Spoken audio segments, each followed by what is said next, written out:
Press briefing note by His Excellency NONG Sakal, Spokesperson of the Ministry of Foreign Affairs and International Cooperation. Date, 16th December 2025. Good afternoon.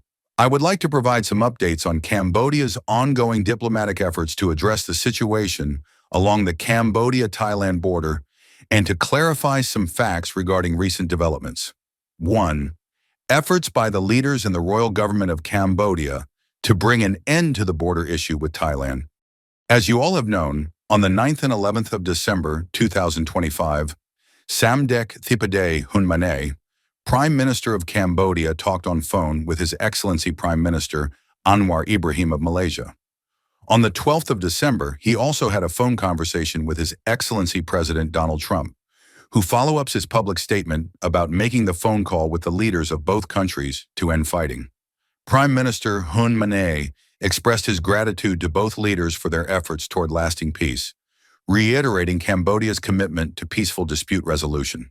He agreed to the proposed ceasefire during these phone conversations and also called for a return to the implementation of the Kuala Lumpur Joint Declaration, KLJD. Malaysian Prime Minister posted on his Facebook page urging that both sides must cease all forms of hostilities, refrain from any further military actions, including the use of force or forward movement of armed units, with effect from 10 p.m. of 13 December 2025. For transparency, ASEAN Observer Team, AOT, is requested to be deployed, and its mission is to be supported by satellite monitoring capabilities proved by Malaysia and U.S. Findings from the satellite monitoring are to be shown at special AMM to be held on the 16th of December 2025. Cambodia Foreign Minister agreed to attend this meeting. Thai FM also agreed to attend the meeting as proposed, but has now requested for postponement to a later date. Responding to Malaysian Prime Minister's efforts to broker the ceasefire since 9th December, and that of His Excellency President Trump, Thai Prime Minister and Foreign Minister announced that the door for negotiation with Cambodia is closed and that Thailand is not ready for peace talk. On the 14th of December, Thai Prime Minister said, "There is no ceasefire agreement." Early in the morning of the 14th of December, Thai fighter jets dropped bombs and destroyed the Chechimneas Bridge, deep inside Cambodian territory. On distortion and narrative. Thailand claims that the Malaysian Prime Minister did not make any remarks about a ceasefire and that Cambodia distorted the narrative. In fact, in telephone conversations on the 11th of December, Samdech Theepade Hunmanay and Prime Minister Anwar Ibrahim discussed the urgent need for a cessation of hostilities, which Cambodian Prime Minister formally welcomed this initiative. We understand that a ceasefire was proposed for that night. The simple truth on whether it is a ceasefire or a cessation of provocations by both sides, the intent is for peace to be restored. CA said yes. TH said no. 2. Calls for de-escalation and return to dialogue. Cambodia notes that Malaysia, along with other ASEAN member states, the United States, China, France, Canada, South Korea, the UN Secretary General, and the European Union, among others, have called on Cambodia and Thailand to exercise restraint, protect civilians, and return to negotiations to resolve the border dispute peacefully, in line with international law and existing agreements, including the Kuala Lumpur Joint Declaration, KLJD.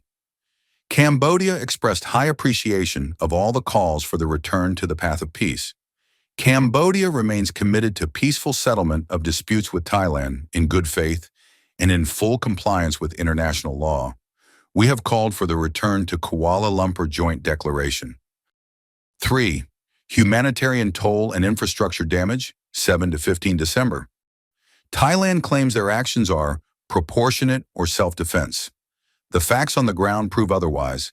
Thai armed forces attack on Cambodia from land, air, and seas with all types of weapons and intensity is anything but defensive. Airstrikes, shelling from the Navy, have devastated civilian objects and infrastructure across 7 provinces: Preah Vihear, Odar Mianche, Banteay Mianche, Battambang, Pursat, Kokong, and Siem Reap. Ancient temples, including World Heritage, listed Preah Vihear. Temple, homes, road, and bridges area have not been spared. Thailand dominates the sky with F-16 and Gripen fighter jets unloading their deadly cargo on civilian areas. In the latest airstrike, Thair Air Force dropped bomb as deep as 70 kilometers from the border in Siem Reap province.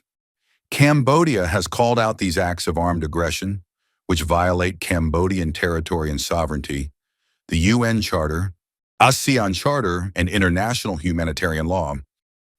Yet Cambodia remains committed to the ceasefire terms and Kuala Lumpur Joint Declaration, as well as all agreements made under the existing bilateral mechanism, GBC, RBC, and JBC. 4. On the proposed special ASEAN Foreign Ministers meeting, Cambodia values the active and constructive role played by Malaysia as the chair of ASEAN in steering ASEAN throughout the year 2025. We welcome the good offices of Malaysia in convening the special ASEAN Foreign Ministers meeting to discuss the current situation between Cambodia and Thailand. The meeting was originally scheduled to be held on the 16th of December, but now, as requested by Thailand, it is rescheduled to the 22nd of December, 2025. Cambodia looks forward to this important meeting and hope that it will achieve positive outcomes. Conclusion. In my conclusion of this briefing, I once again wish to reiterate that Cambodia reaffirms its consistent and unwavering commitment to the implementation of the ceasefire of 28 July 2025 and the Kuala Lumpur Joint Declaration of 26 October 2025. The ceasefire must be fully implemented in practice and in good faith by both sides, and sustained over time with monitoring and verification by the ASEAN Observation Team.